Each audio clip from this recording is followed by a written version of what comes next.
Masaya ang manonood, maliban kay Isagani na nakatanaw kay Paulita habang katabi si Palco ang karibal na si Juanito. Paano ito? Yan ba ang mga taong bundok na iyong sinasabi? Hindi, nagkamali, nagkapalit. Umubo si Juanito sa pagkahiya. Wala. Hindi taglay ng Pranses ang mayamang tunog at tamis ng wikang Kastila. Hindi ko mawari, hindi ko mahaka, hindi ko malirip ang ayos ng mga mananalumpating Pranses. At nag-aalinlangan ako sa paniniwala na nagkaroon o magkakaroon ng alinsunod sa sadyang kahulugan ng salita. Sa loob ng sadyang matatawag na mananalumpati. Sapagkat huwag nating pagkamalan ang salitang mananatsat at madaldal sa lahat ng bayan o sa lahat ng pook na tinitirhan ng mga tao. Aba, wag naman si Victor Hugo. Si Victor Hugo, kaibigang Pekson, kung makataman ay dahil din sa Espanya, sapagkat sa Madrid namulat ang kanyang isip. At sino si Victor Hugo? Maihahambing ba natin siya sa ating mga makabago? Aking kalapati, ang sulat mo ay dumating ng huli sa panahon. Naiharap ko na ang aking pasya at sinang-ayunan.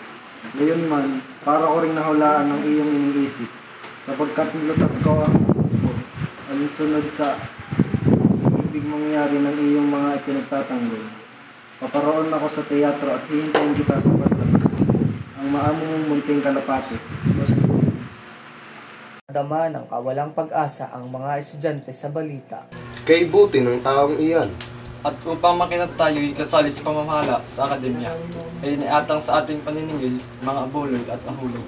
Tungkulin natin ibigay sa ingat yaman na inahalal sa samahan at nasabing ingat yaman ay siyang magkakaloob sa ating kadabayan at resibo. Mga kabesa di barangay, tayo kung gano'n. At ang mga lalong katawa-tawa, ipagdiwang raw natin sa pamamagitan ng isang salo-salo, sa pamamagitan ng paradang may sulok. Isang pagsasabi ng mga estudyanteng salamat sa lahat ng taong nakilahok sa suliranin.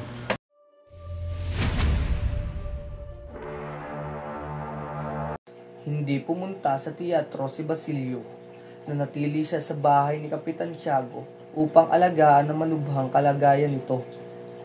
Habang binabasa niya ang kanyang aklat hingil sa medisina, dumating si Simon.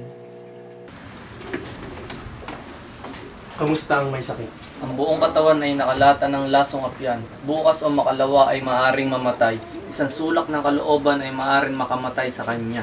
Katulad ng Pilipinas. Nang mga sandaling iyon, tinugtog ang 10:30 sa orasan. Kinilibutan si Simon at pinigil ang pagsasalita ng binata.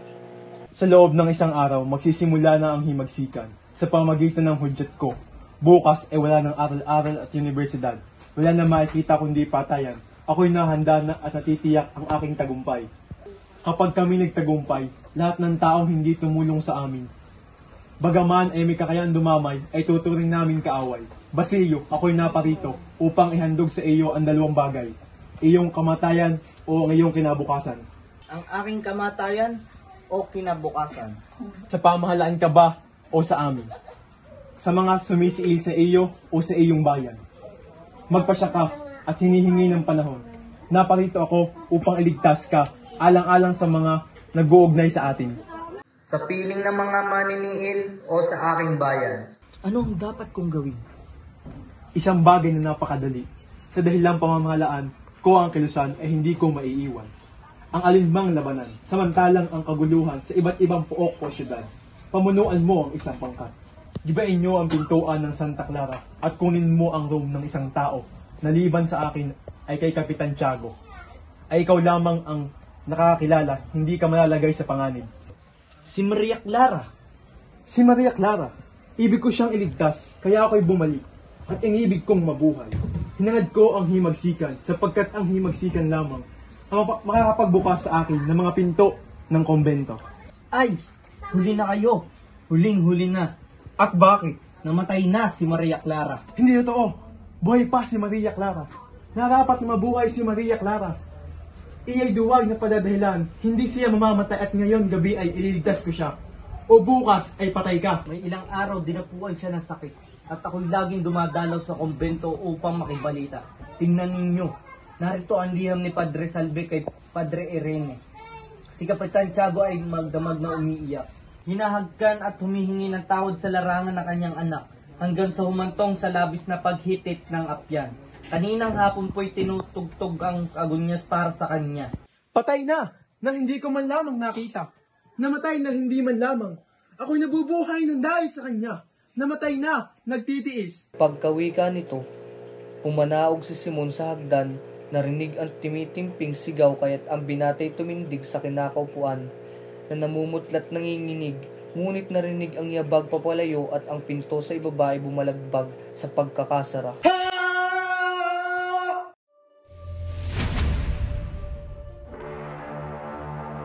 Nabukasan, araw ng Huwebes. Bago lumubog ang araw ay naglalakad si Sagani sa Paseo de Manila Cristina upang tuparin ang tipanan nila ni Paulita. Natitiyak ng binata na pag-uusapan nila ang mga mangyayari ng nakaraang gabi. Hihingi siya ng paliwanag. Nang dumating si Paulita, tumibok na mabilis ang puso ni Isagani. Bago siya makahakbang ay maliksing nakababa si Paulita at nginitian si Isagani ng ngiting napakatamis. Nginitian din niya ito at naramdaman niyang ang lahat ng maitim na guni-guning sumusuot sa kanyang alaala ay napapawing lahat. Ipinahayag ni Doña Victorina ang balak niyang makapag-asawang muli. Anong tingin niyo kay Juanito Pilaes? Si Juanito? Hindi nalaman ni Isagani ang isasagot.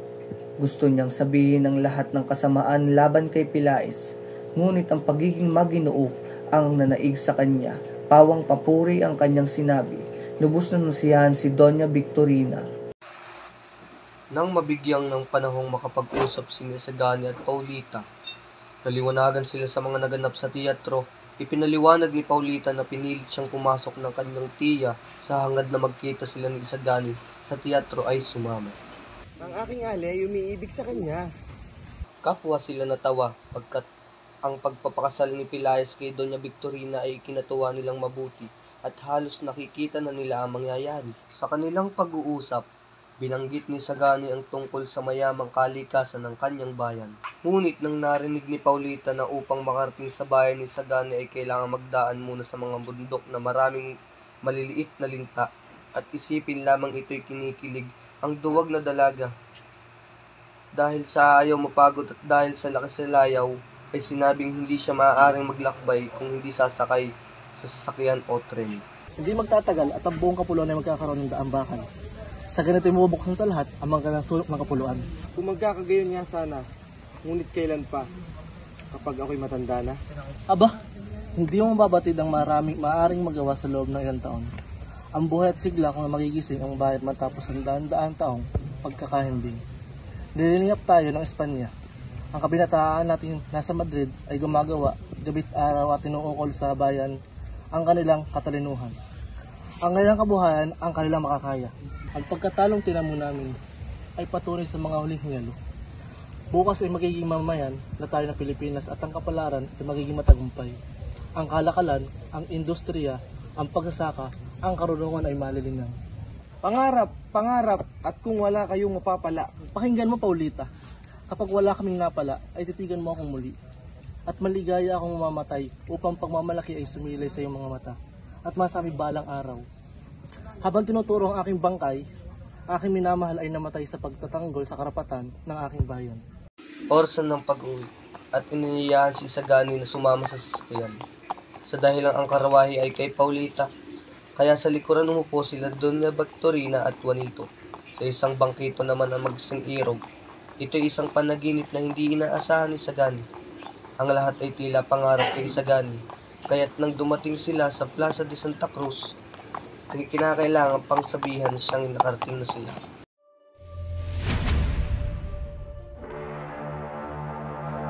Idinaos ang piging ng mga estudyante sa buluwagan ng Pansiteria Macanista de Buen Gusto.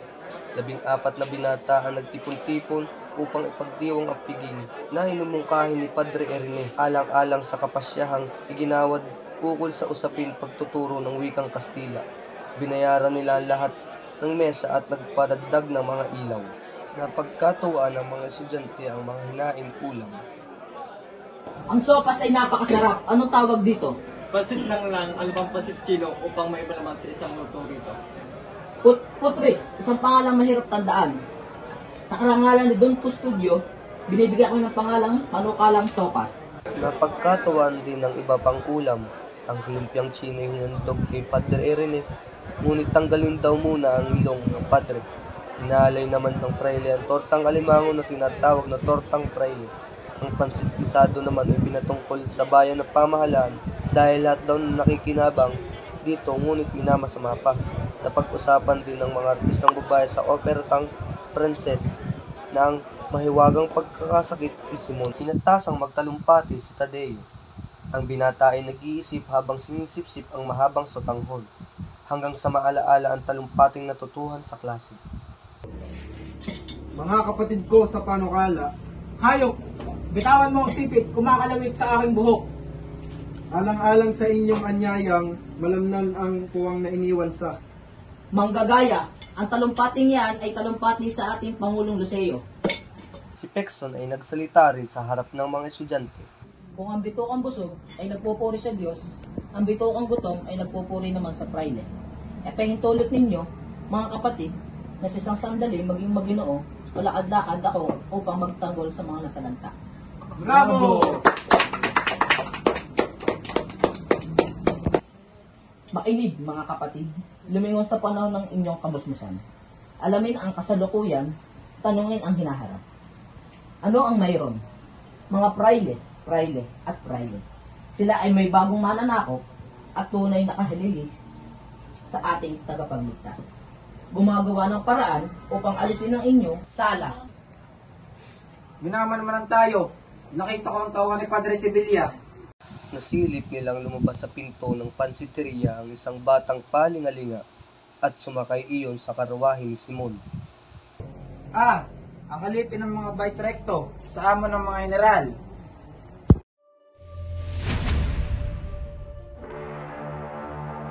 Nakatakda na ang gagawin ni Basilio sa araw na ito. Dadalaw sa may sakit at pagkatapos ay tutungo sa universidad para sa kanyang lisensyatura at makikipagkita kay Makaraig dahil gugulin sa pagkuha ng kanyang grado. Nagasta niya ang malaking bahagi ng kanyang naimpok sa pagtubos kay Julie at pagkuha ng isang bahay na matitirhan nito sa kanyang ingkong. Dahil sa lalim ng iniisip, nang dumating siya sa San Juan de Dios at tanungin ng kanyang mga kaibigan tungkol sa isang di umano'y paghimagsik, ay napalundag siya at naalala ang binabalak ni Simon. Ang paghimagsik. Natuklasan at parang marami ang nasangkot. Marami ang nasangkot? At sino-sino? Mga estudyante. Maraming mga estudyante. Iniisip ni Basilio na hindi na dapat pang magtanong at baka siya ay mahalata. Lumayo siya sa pulutong na ang dinahilan ay ang pagdalaw sa may mga sakit. Isang kaibigang propesor sa klinika ang sumalubong sa kanya at nagtanong. Nasa piging ka ba kagabi? Sasabihin ko sa inyo, masama ang lagay ni Kapitan Tiago at ngunit hindi ka ba kasama sa kapisanan ng mga estudyante? Nagbibigay lamang ako ng abuloy. Kung gayon, pinapayuhan na kitang umuwi na ngayon din at punitin ang lahat ng papel na maaaring maglagay sa iyo sa panganib. Nagkibit ng balikat si Basilio. Wala siyang mga papel kundi ang mga tala para sa klinika. Nagbigkas niya ang pangalan ni Simon sa usapan. Walang pakialam si Simon sa nangyari. May mga tulisan ba? Wala, kundi mga estudyante lamang. Ano kung gano'n ang nangyari? Nakatagpo ng mga paskin na masasama ang sinasabi. Hindi ba ninyo alam? Mula sa malayo ay namataan ni Basilio ang kanyang kaibigang si Isagani na namumutla. Pinasisigla niya ang ilang kaklase. Sino may gawa ng gayong babala? Ano pa kaya ang kailangang malaman natin?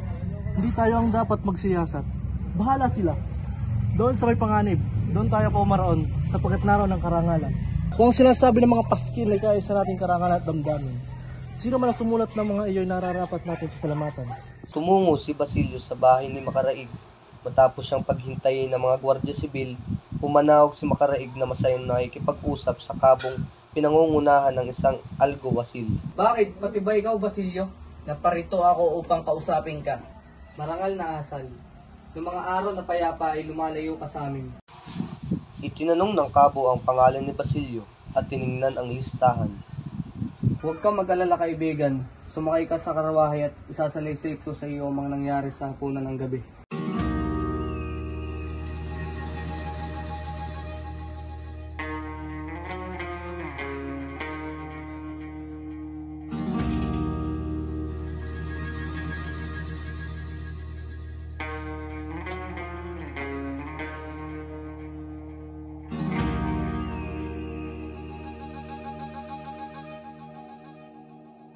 Lumulan sila sa naghihintay na karwahe.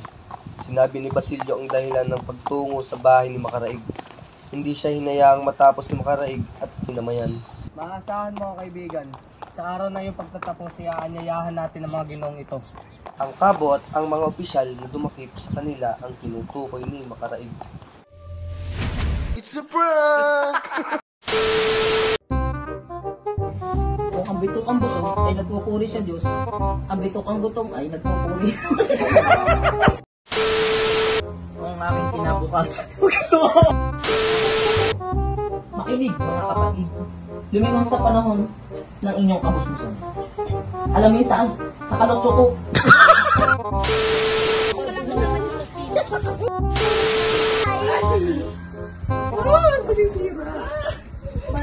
Oy, makikita mo saan to? Maluwag ka naman sa likod. Ang mga props. Adjust mo, pauna. Ng pauna. Pauna ba kayo? Adjust mo. Yan! Yan, para daw hindi makita ang face mo. Paano ito? Iyan ba ang mga taong gubat na iyong sinasabi? Hindi. Mali. Hindi totoo. Buhay pa si Maria Clara. Narapat na mabuhay si Maria Clara. Putik na yan!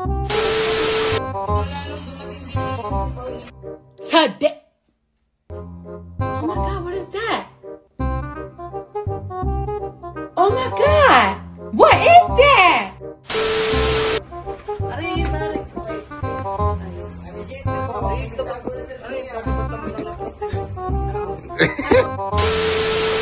Hanggang sa humantong sa labis na paghitik ng akyan. Utang.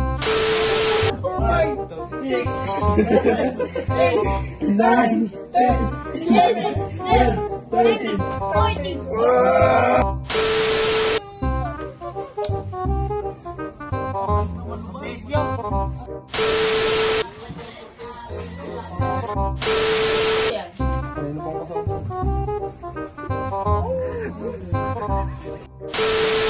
Mga kabesa di barangay, tayo kung gano'n.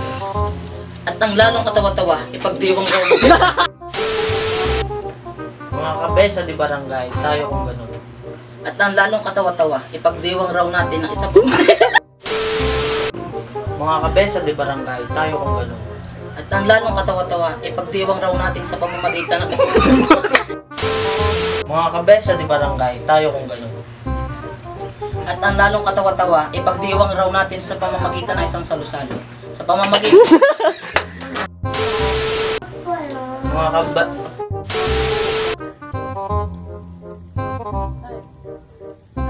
Hey, 2, 1. Somebody once told me the world is gonna roll me. I ain't the sharpest tool in the shed. She was looking kind of dumb with her finger and her thumb in the shape of an L on her forehead. Well, the years start coming and they don't stop coming. Fed to the rules and I hit the ground running. Didn't make sense not to live for fun. Your brain gets smart but your head gets dumb. So much to do, so much to see. So what's wrong with taking the back streets? You'll never know if you don't go. You'll never shine if you don't glow. Hey now, you're an all-star. Get your game on, go.